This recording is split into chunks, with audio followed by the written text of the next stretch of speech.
함께 기도하시겠습니다.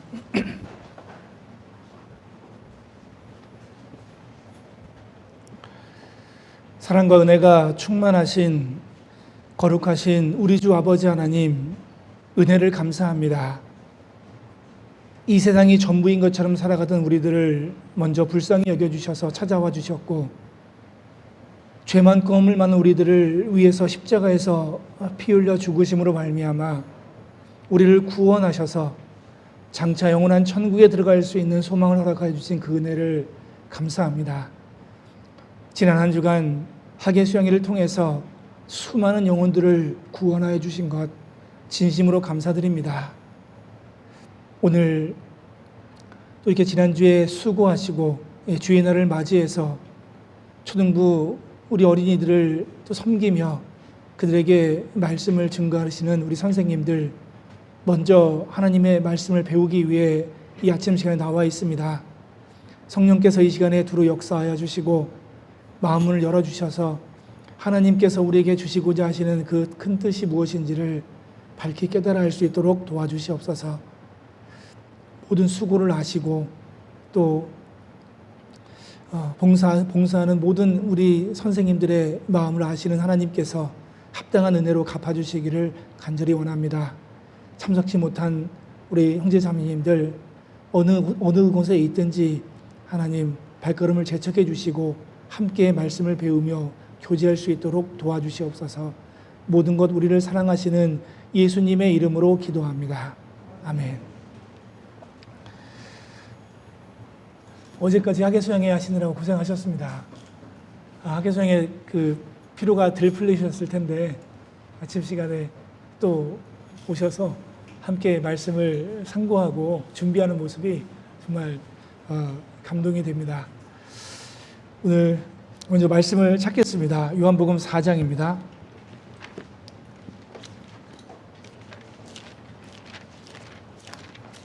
요한복음 4장 30절입니다.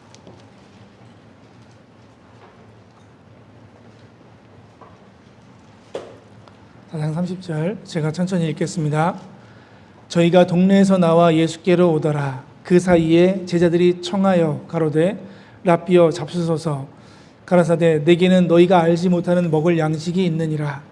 제자들이 서로 말하되 누가 잡수실 것을 갖다 드렸는가 한데 예수께서 이르시되 나의 양식은 나를 보내신 이의 뜻을 행하며 그의 일을 온전히 이루는 이것이니라. 너희가 넉 달이 지나야 추수할 때가 이르겠다 하지 아니하느냐. 내가 너희에게 이르노니 눈을 들어 밭을 보라. 희어져 추수하게 되었도다. 거두는 자가 이미 삭도 받고 영생에 이른 열매를 모으나니 이는 뿌리는 자와 거두는 자가 함께 즐거워하게 하려 함이니라. 네. 이번 그 수양회 기간 동안 전도인들끼리 교제한 내용이 있습니다. 어떤 교제를 했냐면 소통에 대한 교제를 했거든요. 네, 소통에 대한 교제를 하면서 우리 교회학교 선생님에 대한 이야기가 있었습니다. 이번 학예 수양회는 아니었는데요. 전에 수양회 때 아마 초등학생이 학예 수양회에 참석했던 것 같습니다. 참석했는데 아마 아버지가 교회 다니는 것을 극도로 반대를 하고 못 가게 막았었는데 이 초등학생이 학예 수양회를 참석했나 봅니다. 이번 차수가 아니고요. 전에 있었던 얘기를 하는 겁니다. 그런데 이제 그 사실을 알고 아버지가 수양회장을 찾아왔답니다. 찾아와서 그 아이를 찾아내서 많은 사람들이 보는 앞에서 아이들의 성경을 막 찢었답니다. 그 사람들 앞에서 막 이제 찢고 뭐라 그러고. 근데 이제 아이가 할 얘기가 없잖아요. 아버지가 막 그 성경을 찢는데 그냥 옆에서 울고만 있는 겁니다. 근데 울고만 있는 그 모습을 그 주위에 있는 누구도 말리지를 못하고 그냥 쳐다보고만 있었답니다. 그때 한 사람이 막 달려가서 그 아이를 탁 안아주면서 이렇게 울었다고 합니다. 그 선생님이 그 아이 반의 담당 선생님이었답니다. 누구도 말리지 못했는데 이 담당 선생님만 아이를 다 안고 함께 우는 것 외에는 할 수 없었다고 이런 말을 합니다. 그 모습을 보면서 야, 이 아이가 분명 지금은 아버지로부터 고난을 받고 아버지에게 교회 다니는 것으로 인해서 핍박을 받고 고통을 받지만 이 아이가 정말 나중에 큰 주님의 일꾼이 되겠다 이런 생각을 했습니다. 정말 선생님들이 어떤 그 말씀을 직접 물론 가르치시겠지만 그런 모습, 이 어린아이의 마음을 안고 같이 울어주는 것, 그 소통을 통해서 그 아이가 마음이 이렇게 바뀌고 또 주 안에서 정말 그리스도인답게 성장하는 그 모습이 되었다라는 그 교제를 했습니다. 그래서 우리 선생님들 이렇게 어제 그렇게 고생을 하시고 이 아침 시간에 또 그 아이들을 섬기기 위해서 먼저 배우고자 하는 모습들이 정말 감동이 됩니다. 오늘 그 80과 전도하신 예수님이라는 그 제목을 가지고 잠깐 그 말씀을 상고해 보는데요. 예수님께서 이 땅에 오셔서 공생의 기간 동안 하신 일 중에 목적이 없는 것이 없었습니다. 마가복음 1장 38절에 보면 이르시되 우리가 다른 가까운 마을들로 가자. 거기서도 전도하리니 내가 이를 위하여 왔노라 하시고, 예수님께서 오셔서 많은 일들을 하셨지만 전도하는 일, 전도하리니 내가 이를 위하여 왔다라고 그 말씀을 하고 계십니다. 그래서 오늘 아마 공과 말씀은 예수님께서는 사실은 우리는 예수 그리스도를 증거하는데 전하는데 예수님은 무엇을 전했을까요? 예수님 자신이 복음이시잖아요. 어쨌든 예수님도 하나님의 말씀을 전했다라는 사실을 알 수 있습니다. 그래서 그 공과 책을 보니까 예수 그리스도는 모든 사람을 사랑하시고 복음을 알게 하고 그리고 예수 그리스도처럼 전도를 실천하는 어린이가 되도록 한다라는 학습 목표가 기록이 돼 있더라고요. 예수님이 어떻게 전도했는지를 살펴보고 어떻게 지혜롭게 사람에게 접근을 했는지를 살펴보고 우리도 동일하게 무조건 전도하는 것이 아니라 예수님의 모습처럼 지혜롭게 상황에 맞게 복음을 전하는 모습을 오늘 배울 수 있는 것 같아서 함께 이 말씀을 배워보도록 하겠습니다. 요한복음은 예수 그리스도 한 분만을 증거하는 책입니다. 요한복음은 예수 그리스도 한 분만을 증거하는 책인데요. 1장부터 예수님은 계속 전도하는 일을 하고 있었습니다. 1장에는 제자들을 부르시잖아요. 그 중에 나다나엘을 전도하는 일이 있었습니다. 그리고 3장에 와서는 니고데모라는 바리새인을 전도하는 일이 있었고요. 오늘 본문으로 정한 요한복음 4장에는 사마리아 수가라는 사는 그 여인을 전도하는 그런 내용이 나옵니다. 그런데 예수님께서 전도하는 방법이 각각 달라요. 동일한 말씀을 전하고 있지만 방법은 달랐던 겁니다.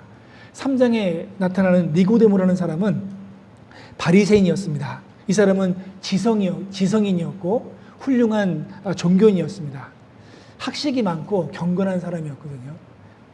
이 사람이 예수님 앞에 나와서 물은 겁니다. 예수님은 지식이 많고 또 훌륭한 종교인이었기 때문에 예수님은 이 바리새인에게 다른 거를 얘기하지 않고 사람이 거듭나지 않으면 하나님 나라를 볼 수 없느니라. 자, 이렇게 어려운 말로 이야기를 했습니다. 그러니까 이 어려운 말씀을 했을 때 이 지식이 많은 이 훌륭한 종교인이었던 니고데모는 그때부터 마음의 영적인 갈등을 불러일으키도록 했던 겁니다. 아마 니고데모에게 예수님께서 사마리아 여인처럼 전도를 했다면 피식 웃으면서 갔을 겁니다.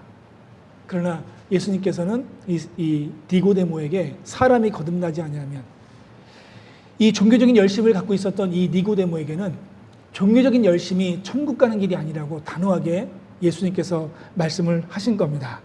그래서 이 니고데모로 하여금 영적인 갈등을 통해서 결국 이 복음을 듣고 구원을 받을 수 있도록 예수님께서는 그렇게 전도를 하신 겁니다.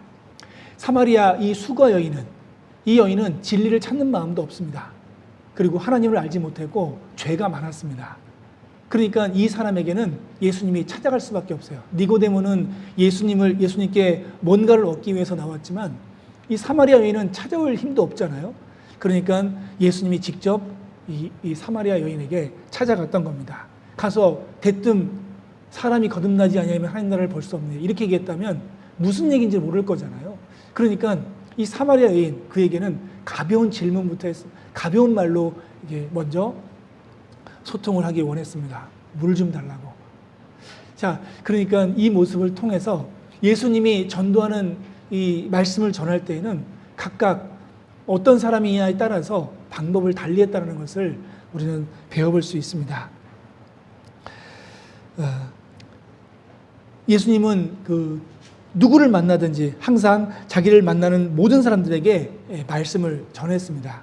그리고 예수님에게는 자기에게 나오는 그 모든 사람의 영혼이 구원받기를 간절히 원했습니다. 그 영혼을 사랑하는 마음이 있었던 거죠. 그냥 복음을 전한 것이 아니라 그 영혼이 구원받기를 간절히 원하는 마음에 나오는 모든 사람들에게 하나님의 말씀을 전했던 겁니다. 우리도 복음을 전하는 데 있어서는 정말 말씀을 전해서 말씀을 전하는 것이 목적이 아니라 그 영혼이 구원받기를 간절히 바라는 마음, 그랬을 때 하나님께서는 우리를 통해서 그 영혼을 구원하신다는 사실을 우리 믿을 수 있습니다. 요한복음 4장 3절을 보시겠습니다. 3절을 보시면 유대를 떠나사 다시 갈릴리로 가실새 사마리아로 통행하여 하겠는지라. 사마리아에 있는 수거라는 동네에 이르시니 야곱이 그 아들 요셉에게 준 땅이 가깝고 거기 또 야곱의 우물이 있더라. 여기 보시면 유대 땅에서 예수님을 따르는 사람들이 많이 늘어나니까 바리새인들이 시기를 하기 시작했습니다.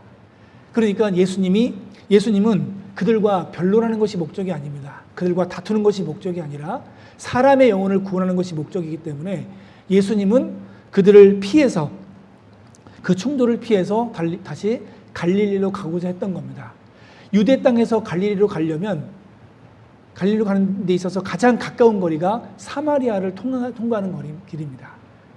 그런데 대부분의 유대인들은 사마리아를 통과하지 않습니다. 사마리아를 원수처럼 생각했고 사마리아를 아주 경멸했기 때문에 대부분의 유대인들은 사마리아를 통과하지 않고 서쪽 지중해 해변이라든지 동쪽 요단 동편으로를 통해서 우회해서 갈릴리로 가는 길을 선택했습니다. 그런데 예수님은 그렇게 우회하지 않고 그냥 사마리아를 통과하겠다고 말씀합니다. 그러니까 예수님께서 사마리아를 통과하시는 그 이유가 있겠죠. 예수님이 누가복음 19장에 삭개오를 만나기 위해서 갈 때 19장 1절에는 예수님께서 여리고로 지나가시더라라는 말씀을 하고 계시거든요. 그러니까 예수님께서 순회 전도를 마치고 예루살렘으로 가는 길이었거든요.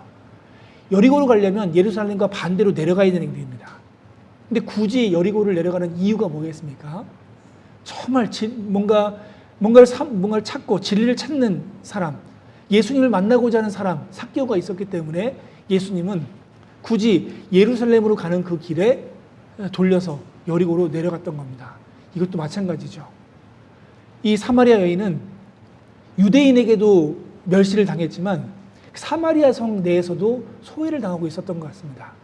이 여인은 다른 여인들과 달라서 아마 죄가 많은 여인이었던 것 같아요. 그러니까 사마리아 땅에서조차 소외를 당하고 있었던 그 여인, 마음에 뭔가를 사모하고 있는 그 여인. 그래서 예수님은 굳이 사마리아로 통행하여야 하겠는지라 의지를 갖고 사마리아로 지나갔던 겁니다. 그래서 4장 7절에 보시면 6절부터 보시겠습니다. 거기 또 야곱의 우물이 있더라. 예수께서 행로에 권하여 우물 곁에 그대로 앉으시니 때가 제 6시쯤 되었더라. 사마리아 여자 하나가 물을 길러 왔음에 예수께서 물을 좀 달라 하시니 이는 제자들이 먹을 것을 사러 동네에 들어갔음이로라. 이 여인은 다른 여인들과 달랐습니다. 어떻게 달라는 것을 알 수 있냐면 이 우물이 있는데 행로의 고나여 우물 곁에 그대로 앉으시니 때가 제 6시쯤 됐다라고 말씀하십니다. 유대는 해가 뜰 때부터 한시를 이제 시간을 계산하기 때문에 6시 그러면 정오를 얘기하는 겁니다. 6시부터 시작해서 6시 그러면 정오 12시를 얘기하는데, 대부분의 여인들은 이 선선한 아침 시간이나 저녁 시간에 이렇게 물을 기르는데 정오에는 너무 땡빛이 비치기 때문에 거의 안 옵니다. 그러니까 이 여인은 일부러 사람들의 눈을 피해서 아무도 오지 않는 정오 시간에 물을 길러 왔던 겁니다. 그러니까 다른 여인들과는 전혀 다른 그런 보통 여인들과는 다른 여인이었던 거죠. 그러니까 예수님은 사마리아 성에서조차 소외를 받고 있었던 이 사마리아 수가 여인, 이 여인을 만나기 위해서 이리로 온 겁니다. 당시 그 이스라엘 풍습에는 남자가 여자에게 말을 건다는 것은 있을 수 없는 일이었다고 합니다. 어느 정도였냐면 부부끼리 가면서 절대 부부끼리라도 아내에게 이야기하지 않았다라고 이렇게 얘기를 하고 있으니까 어느 정도인지는 알겠죠. 근데 더구나 유대인들은 이 사마리아인들을 경멸하고 있었기 때문에 대화도 하지 않았습니다. 그들을 만나지 않기 위해서 사마리아를 통과하지도 않잖아요. 그러니까 예수님의 육신은 유대인이잖아요. 유대인인 예수님께서 사마리아 여자에게 말을 건다는 것은 당시 그 사람으로서는 이해할 수 없는 일인 거죠. 예수님은 그 여자에게 물을 달라 이겠습니다. 근데 여기서 예수님께서 유대 여자에게 물을 달라 얘기했는데, 이 여인은 유대인들이 사마리아 사람들을 경멸하고 적대시했기 때문에 사마리아인도 마찬가지죠. 나를 미워하는 사람은 알잖아요. 유대인들이 자기를 어떻게 생각하는지를 알기 때문에 이 사마리아 여인, 이 수가 여인도 유대인인 예수님이 자기에게 물을 달라고 하니까 딱 냉소적으로 딱 이야기를 했습니다. 뭐라고 얘기했냐면 9절에 사마리아 여자가 가로되 당신은 유대인으로서 어찌하여 사마리아 여자 나에게 물을 달라 하나이까. 그러니까 이 말은 지금 나를 적대시하고 있고, 어떻게 더구나 유대인들은 여인에게 대화도 하지 않는데 어떻게 나한테 물을 달라고 하느냐라고 얘기하는 겁니다. 이 사마리아 여인은 예수님이 유대인이라는 것만으로도 딱 적대심을 갖고 있었던 겁니다. 그리고 이 사마리아 여인은 사마리아 지역에서도 계속 소외를 당하고 있었기 때문에 아마 인정이라는 것은 손톱만큼도 없었을 겁니다. 예수님은 알고 있었죠. 저 여인이 내가 물을 달라 하면 저 여인이 어떻게 대할지 예수님도 알고 있었습니다. 그리고 여인의 상태, 마음, 그런 것들을 다 알고 있었던 거죠. 그래서 예수님은 사마리아 여인, 여인을 보자마자 극도로 갈증이 있었던 겁니다. 물론 육신으로 있었던 예수님은 목이 마른 것은 분명합니다. 근데 목마른 것보다 더 심한 갈증이 있었습니다. 여인을 딱 보자마자 그 마음에 심히 고통받는 그 여인, 그리고 그 여인, 그리고 이제 소외되고 있고 영적인 갈등을 하고 있는 그 여인, 이뤄진 여인의 영혼을 불쌍히 여기는 그런 갈증이 예수님에게는 있었던 겁니다. 그래서 예수님이 그 여인에게 다른 얘기를 하지 않았습니다. 다른 얘기를 했으면 아마 여인은 외면하고 갔겠죠. 왜냐하면 유대인은 적대심을 갖고 있었으니까요. 그런데 아주 평범한 말로 얘기했습니다. 물 좀 달라고. 그러니까 그 물 좀 달라고 하는데 이 여인은 그냥 냉소적으로 딱 왜 나한테 물을 달라고 하느냐 이렇게 얘기를 했지만 예수님은 이를 통해서 점점 그 마음을 좀 위로하고 다듬으면서 결국 복음을 전하고자 하는 그런 마음이었던 겁니다. 아주 평범하고 쉬운 얘기를 시작해서 중요한 얘기까지 이렇게 가는 거죠. 예수님의 지혜가 그랬습니다. 학식이 많고 지성인이었던 니고데모에게는 사람이 거듭나지 않으면 하나님 나라를 볼 수 없다. 그런데 하나님의 진리를 찾지 않고 죄 많은 이 사마리아 여인에게는 물 좀 달라. 그게 오늘 대화가 되잖아요. 왜 나한테 물 달라고 하느냐. 어쨌든 냉소적으로 얘기는 했지만 어쨌든 대화가 시작됐습니다. 예수님이 복음을 전하기 위한 예수님의 지혜로운 방법을 우리는 배울 수 있는 겁니다.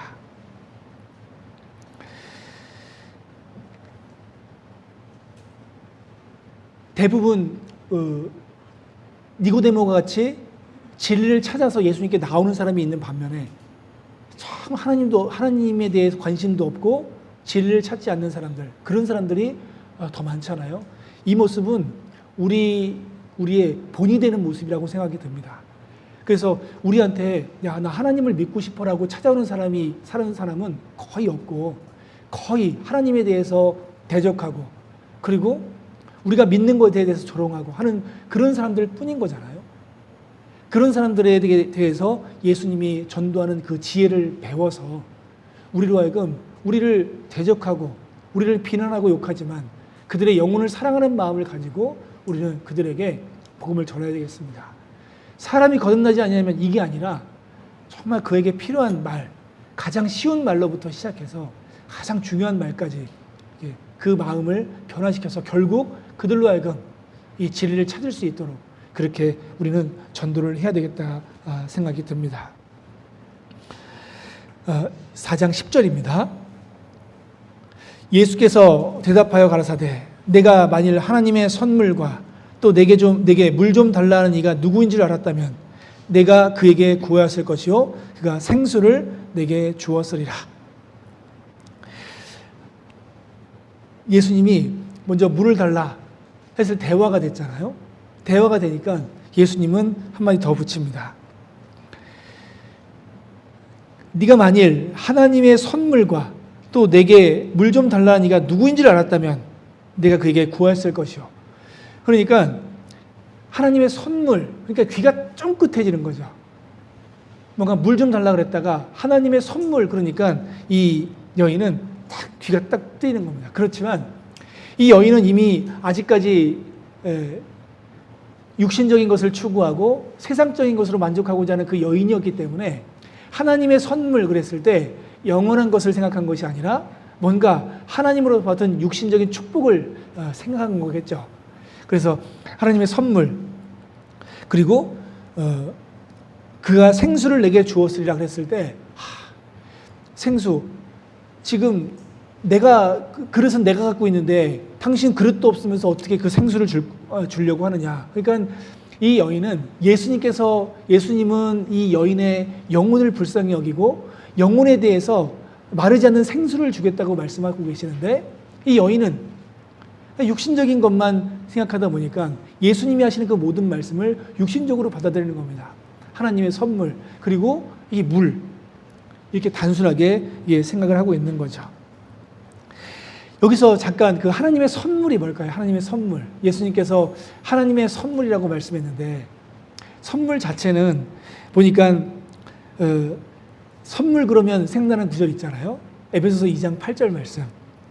은혜로 우리가 그 은혜를 믿음으로 말미암아 구원을 얻었나니 이것이 너에게서 난 것이 아니요 하나님의 선물이다. 그 말씀을 했을 때 하나님이 세상을 이처럼 사랑하사 독생자를 주셨으니 이는 저를 믿는 자마다 멸망치 않고 영생을 얻게 하십니다. 예수 그리스도 자체가 선물인 겁니다. 이사야 55장 1절에 보니까 너희 목마른 자들아 물로 나오라. 돈 없는 자도 오라. 너희는 와서 사 먹되 돈 없이 값없이 와서 포도주와 젖을 사라. 참 이 말씀 자체는 우리 가진 것이 없고 아무것도 없으니까 아무리 좋은 것일지라도 내가 가진 것이 없으니 얻지 못하다고 생각하는 그 모든 사람들에게 너희는 돈 없이 와서 포도주와 젖을 사라. 하나님께서 우리에게 주시고자 하는 이 선물은 누구나 얻을 수 있는 거죠. 그리고 영혼의 만족을 줄 수 있는 겁니다. 그 선물이 바로 예수 그리스도죠. 사마리아 이 수가 여인은 그 선물, 하나님께서 우리에게 주시고자 하시는 그 선물, 예수 그리스도 앞에서 육신적인 것만 생각하니까 예수 그리스도를 보지 못하는 거죠. 예수님이 조금씩 이제 그 마음을 변화시켜 가십니다. 그러니까 예수님은 목이 말라서 물 좀 달라고 했지만 사실은 예수님은 주기 위해서 그랬죠. 그 메말라 있는 그 여인의 마음, 답답해하는 그 여인의 마음, 그 여인의 마음에 영원한 생수를 주시고자 하시는 예수님의 마음이었던 겁니다. 예수님이 너무 불쌍한 겁니다. 그러니까는 그 목마름이 있었다 그랬잖아요. 그 사마리아 여인의 영혼을 보자마자 목마름이 있었다 그랬잖아요. 근데 예수님은 그러니까 그 간절한 마음이 있었지만 조바심을 내지는 않았죠. 그러니까 우리는 불쌍한 마음이 들고 또 뭔가 대화가 되면 얼른 그 본론으로 들어가려는 그런 생각이 들잖아요. 예수님은 단번에 본론으로 들어가려는 것이 아니었어요. 너무 불쌍히 여기고 그리고 영혼에 답답한 마음이 있어서 저에게 이 생수를 줘야 되겠는데 당장 주면은 버릴 것이 분명하잖아요. 그러니까 예수님은 조금씩 조바심을 내지 않고 차근차근 말씀을 이어갔습니다. 조금씩 가까이 올 수 있도록. 그래서 결국은 중요한 말씀 나아갈 때까지 조금씩 나갔던 겁니다. 이 모습을 통해서 전도의 지혜를 배울 수 있잖아요. 여기까지만 봐도 우리가 전도하는 데 있어서 얼마나 많은 실수를 하고 얼마나 많은 시행착오를 하는지를 알 수 있습니다. 말씀을 전하다 보면 금방 딱 올 것 같아서 본론부터 얘기하는 것이 우리의 습성이잖아요. 빨리 복음을 전해서 구원받겠다. 그렇지만 사람의 마음이 참 어렵잖아요. 예수님처럼 예수님은 능력이 있으시고 전능자신데 사람의 마음을 반번에 바꿀 수 있는데 왜 이런 방법을 썼겠습니까? 우리에게 전도는 조바심을 갖는 것이 아니고 또 밀어붙인다고 전도되는 것이 아니라 지혜롭게 그 마음을 사는 것이다라고 말씀을 하고 있습니다. 아까 서두에 말씀드렸지만 정말 그 선생님이 그 아이에게 직접적인 말씀을 전한 것은 아니잖아요. 그렇지만 마음이 통하고 그리고 나에 대해서 알아주는 그 선생님의 마음을 알았을 때 그 아이는 분명 하나님을 외면하지는 않았을 것 같아요. 어떤 어려움이 있어도.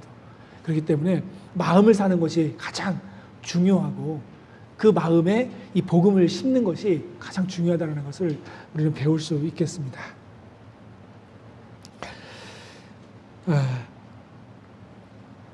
여기서 우리가 지금 이 세상에 소망이 없다는 것을 우리가 구원받은 이후에 알잖아요. 이 사마리아 여인, 이 여인의 마음이 우리가 구원받기 전의 마음이었다고 생각이 듭니다. 혹시 그렇게 생각이 드는지 모르겠습니다. 그런데 구원받기 전에 그런 모습이었잖아요. 우리도 대적하고 그리고 이 세상이 전부인 것처럼 알고 그랬었는데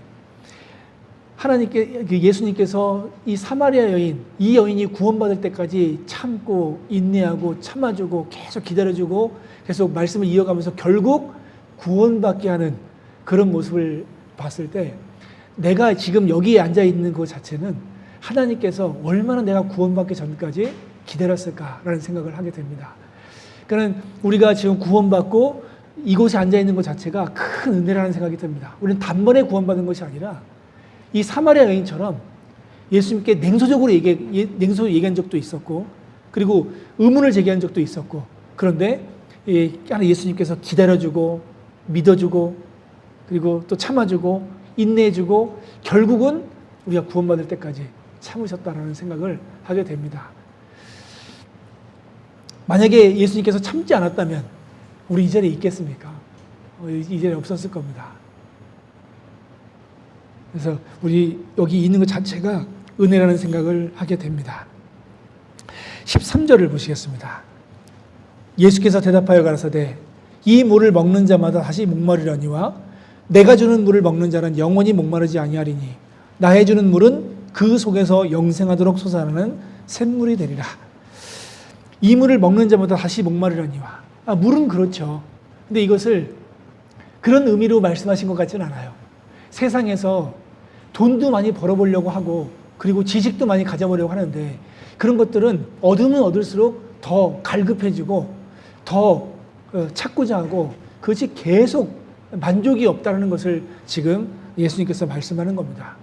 이 물을 먹는 자는 자마다 다시 목마르느니와 이 물을 먹어도 또 잠시 후면 또 먹어야 되잖아요. 그것처럼 세상에서 찾고자 하고 추구하는 것들, 육신적으로 추구하는 것들은 얻으면 그것으로 만족되는 것이 아니라 또 다른 것을 추구하게 되고 만족이 없는 거잖아요. 그렇지만 예수님께서 주시는 것은 세상에 허무한 것과는 전혀 다른 거죠.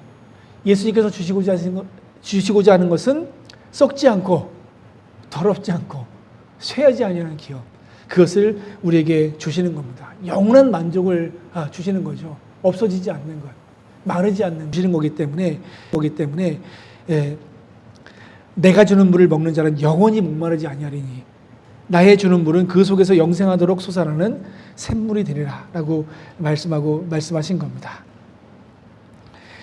자, 예수님을 사람들 믿는다고 하는 사람들 중에 마음이 답답한 이유가 뭡니까? 예수님을 믿고 하나님이 살아계신다는 것을 확신하고 있는데 마음이 답답한 이유가 뭡니까? 그 모든 말씀이 이론으로 되어 있기 때문에 그렇습니다. 우리가 머리로 아는 것과 마음으로 믿는 것은 다르다라고 얘기하고 있잖아요. 머리로 아는 것이 잘못된 것은 아니죠. 알아야 되니까요. 그 머리로 아는 것이 모든 것이 나를 위한 것이라는 믿음이 있어야 되는 거죠. 내가 안다고 해서 그것이 믿음이 되는 것이 아니라 아는 것이 주님과 연결이 돼서 마음으로 믿는 것이 우리가 마음으로 믿을 때 우리는 이론이 되는 것이 아니라서 우리는 주님을 믿을 때 마음이 답답한 것이 아니라 마음의 평안을 얻고 모든 것이 없는 것 투성이지만 하나님께 감사하고 만족할 수 있는 것이 이제 우리들입니다.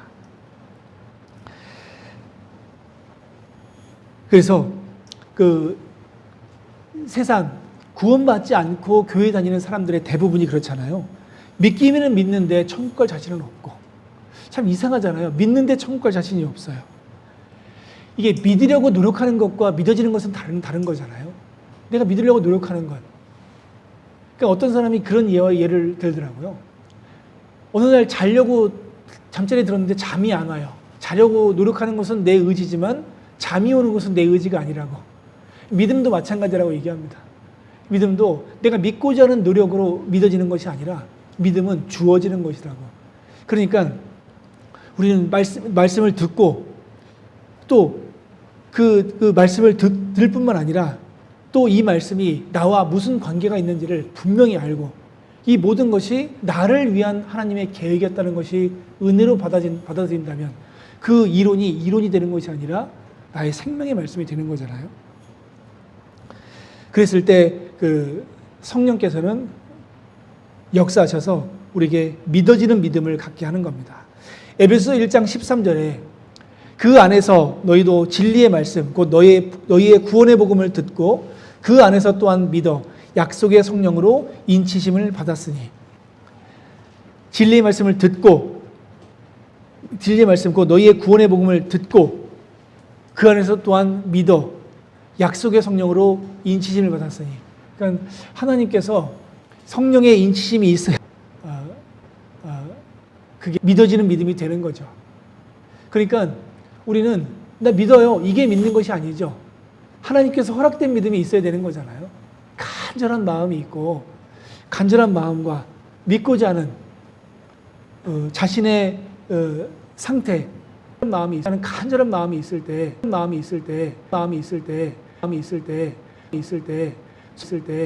성령께서 그 믿음을 주시는 거잖아요. 그게 믿어지는 믿음. 자, 15절을 보시겠습니다. 15절. 여자가 가로되 주여 이런 물을 내게 주사 목마르지도 않고 여기 물길로 오지도 않게 하옵소서. 여전히 이 여인은 예수님께서 주시고자 하는 물을 그냥 우물물로 생각을 하고 있습니다. 그렇지만 이 여인은 자기가 무엇을 갈급해 하시는지도 몰라요. 뭐 때문에 이 갈등을 하고 있고 이렇게 답답해 하는지 자기도 몰라요. 그렇지만 이 예수님이 뭔가 주시고자 하는 것에 대해서는 뭔가 진리가 있겠다는 간절한 마음이 있는 거죠. 자, 그래서 이 여인이 그 물 달라고, 그 목마르지 않은 그 물 달라고 얘기를 하는 겁니다. 그 물이 어떤 물인지도 몰라요. 그래서 예수님이 그 여인에게 생수를 주기 위해서는 먼저 알아야 될 것이 있잖아요. 그래서 예수님이 여인에게 대답을 합니다. 가라사대 가서 내 남편 불러와라. 이 예수님이 왜 이 얘기를 했냐면 여인에게 이 생수, 영혼의 구원을 주시기 위해서는 먼저 자신이 어떤 상태에 있는지, 어떤 죄인인지 알아야, 그래야 이 말씀이 깨달아지고, 그리고 하나님께서 주시는 예수 그리스도로 말미암은 영원한 속죄, 이것을 깨달을 수 있으니까. 그러니까 이 예수님은 네 남편 불러오라. 그래서 그 죄를 드러내고자 하셨습니다. 자신이 얼마나 비참한 상태에 있는지를 알게 하기 위해서 예수님은 남편 불러오라고 얘기한 겁니다. 근데 여자가 대답을 합니다. 여자가 대답하여 가로되 나는 남편이 없나이다. 왜 지금 6번째 남편하고 살고 있잖아요. 근데 왜 남편이 없다고 했을까? 아마 죄를 감추고자 하는 마음이 있었겠죠. 내가 그렇게 나쁜 여자가 아니라는 것을 그냥 드러내고 싶었던 겁니다. 자, 그랬으면 우리 같으면 어떻게 합니까? 다 알아. 이제 이렇게 얘기했겠지만 예수님은 그렇게 얘기하지 않았습니다. 예수님은 그렇게 얘기하는 그 여인에게 마음을 상하게 하지 않으면서 그 죄를 드러내려고 했습니다. 뭐라고 했는지 보십시오. 예수께서 가라사대 네가 남편이 없다는 말이 옳다.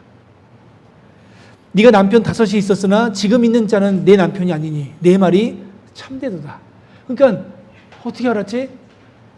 만약에 어떻게 알았지? 이제 아주 부끄러웠지만 이 여인은 뭔가 예수님과 대화하는 동안에 예수님으로부터 뭔가 진짜 생수가 있다는 것을 이제 감지를 한 것 같아요.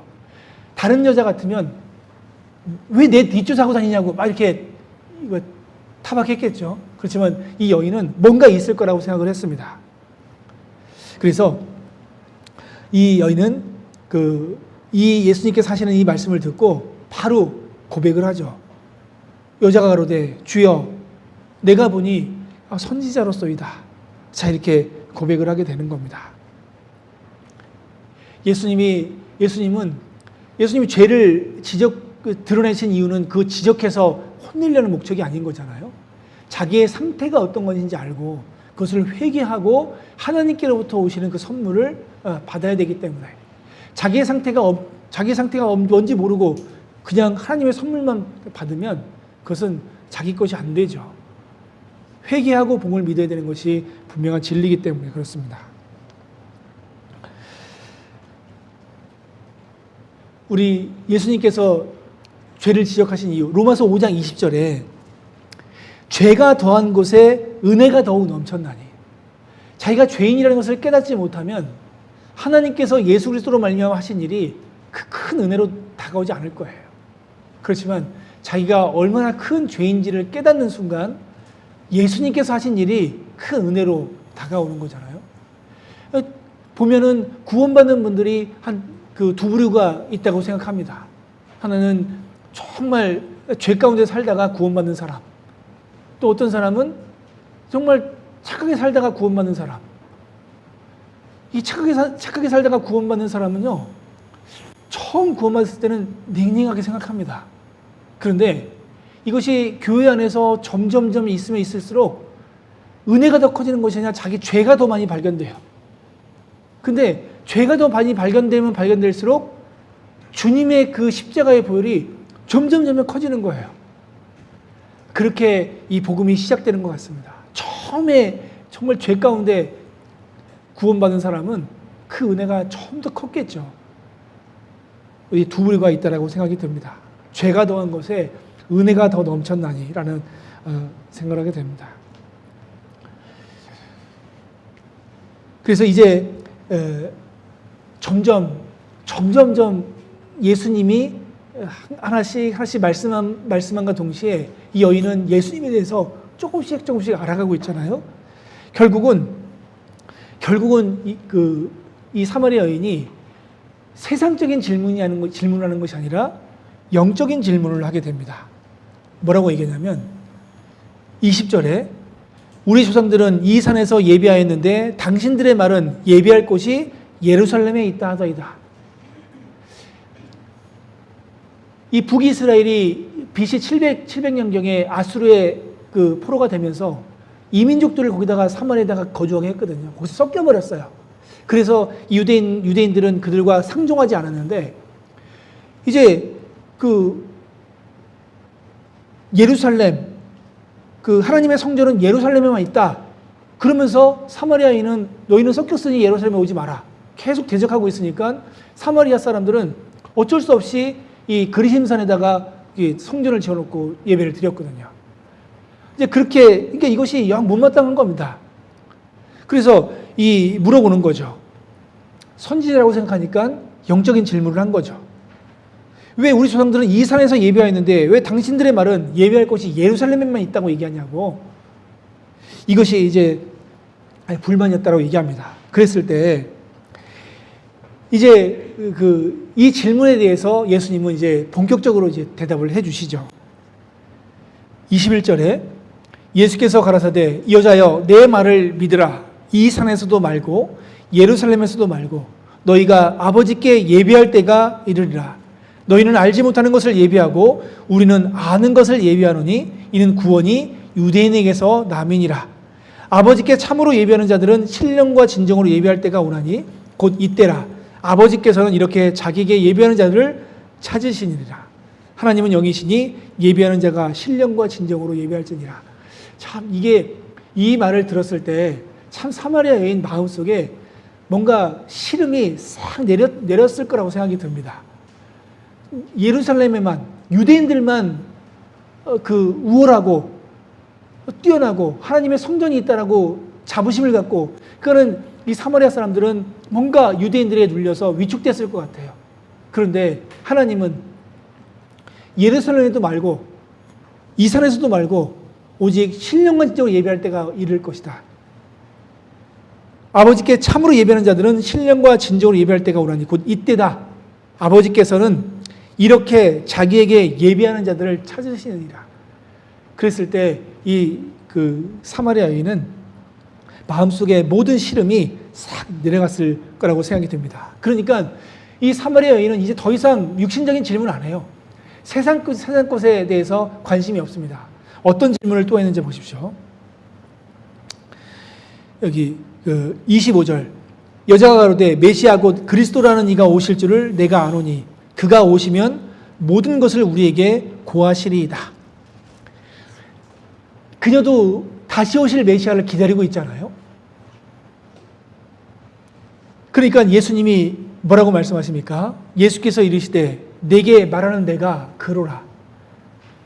이 여인이 어떻겠습니까?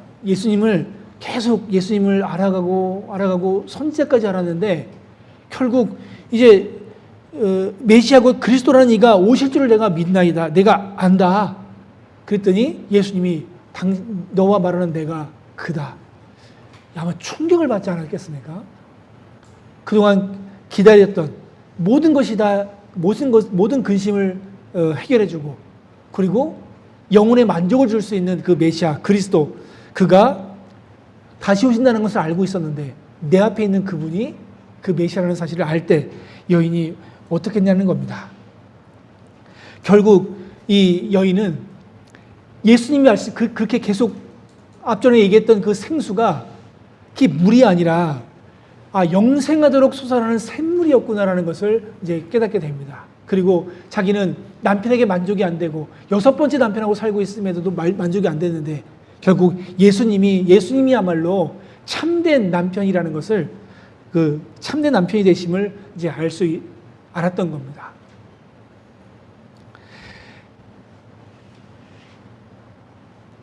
결국 자기를 적대시하고 책망하고 그랬던 이 상대방 이 사마리아 여인이 예수님의 사랑스러운 대화를 통해서 조금씩 마음이 변하고 그리고 온통 세상적인 그 마음이 있었던 그 사마리아 여인이 이제 영적인 질문을 하게 되고 결국 메시아를 이야기하게 되고, 그리고 자기하고 얘기하는 그 사람이 그 메시아, 하나님께서 성경으로 말미암아 약속된 그 메시아, 그분이라는 것을 딱 알게 됐을 때 이 여인은 이제 구원을 받게 됩니다.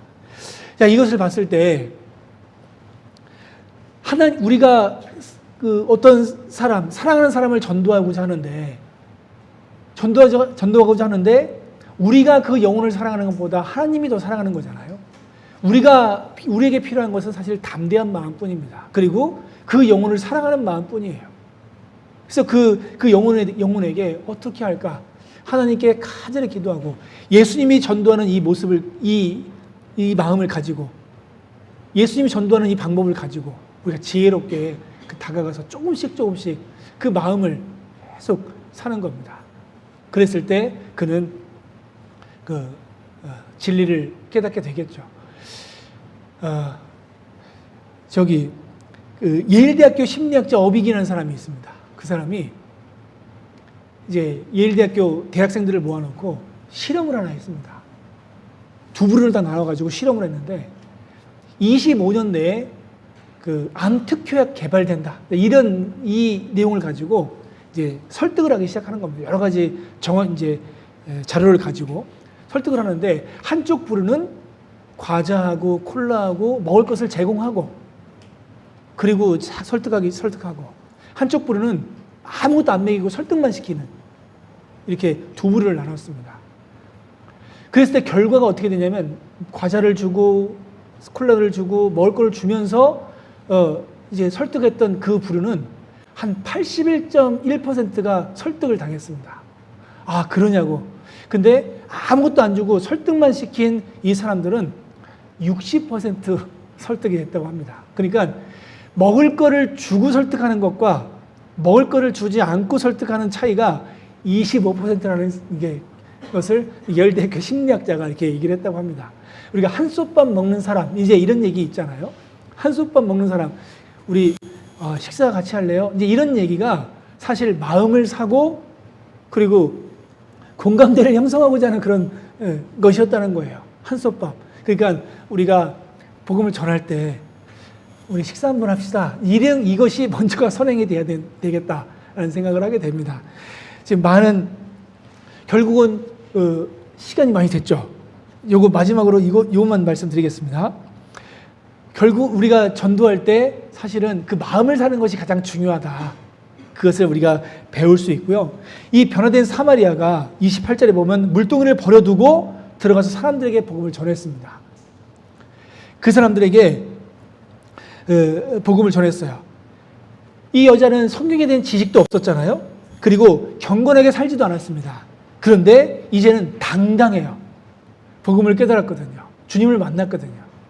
그래서 사람들 앞에서 당당하게 외칩니다. 와보라고. 우리가 그렇게 찾고 있었던 그 메시아를 와서 만나라고. 그랬을 때 사람들의 마음이 동하고 39절에 여자의 말이 그가 나의 행한 모든 것을 내게 말하였다 증거함으로 그 동네 중에 많은 사마리아인이 예수를 믿는지라. 사마리아인들이 예수께 와서 자기들과 함께 유하기를 청하니 거기서 이틀을 유하심에 예수의 말씀을 인하여 믿는 자가 더욱 많아 그 여자에게 말하되 이제 우리가 믿는 것은 네 말을 인함이 아니니 이는 우리가 친히 듣고 그가 참으로 세상의 구주이심을 알미니라 하였더라. 우리가 전하는 것은 복음일 수도 있겠지만 우리 인도입니다.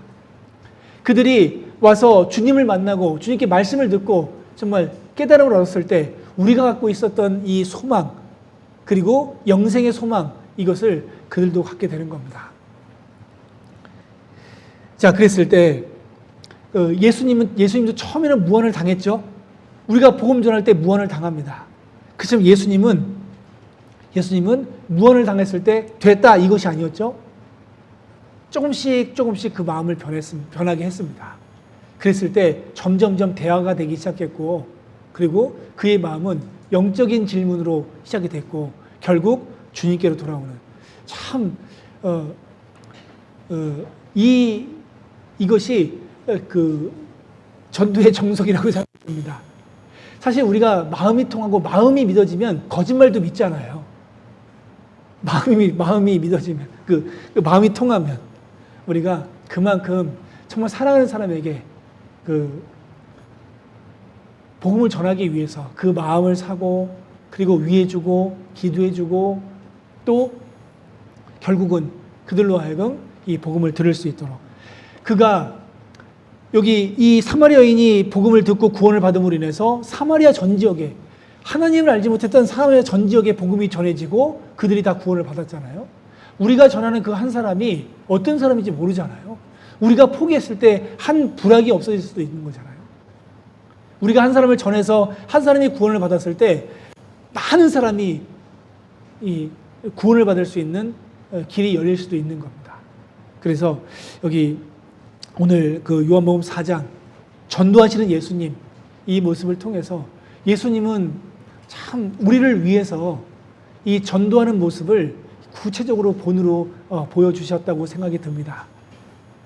우리도 전도하는 것이 쉬운 일은 아니고 정말 힘들고 마음도 상하고 그렇지만, 정말 예수님이 나를 사랑해서 끝까지 기다려주셨던 것처럼 우리도 예수님의 마음을 본받아서 끝까지 기다려주고 위해주고, 결국은 그 사랑하는 사람이 말씀을 듣고 구원을 받고 주님 안에 들어올 수 있도록 끝까지 우리가 복음을 전해야 되겠습니다. 예, 말씀 여기 마치겠습니다. 기도하겠습니다.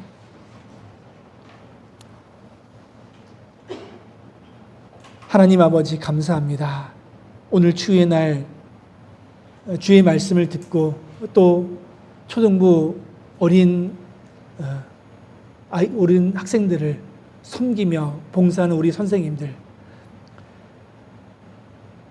그 건강을 지켜주시고 지치지 않도록 하나님께서 도와주시며 오늘 하루에도 하나님의 은혜를 경험하는 날이 될 수 있도록 도와주시옵소서. 이 시간 이후에 모든 것 오직 주 성령께만 부탁드립니다. 우리를 사랑하시는 예수님의 이름으로 기도합니다. 아멘. 고맙습니다.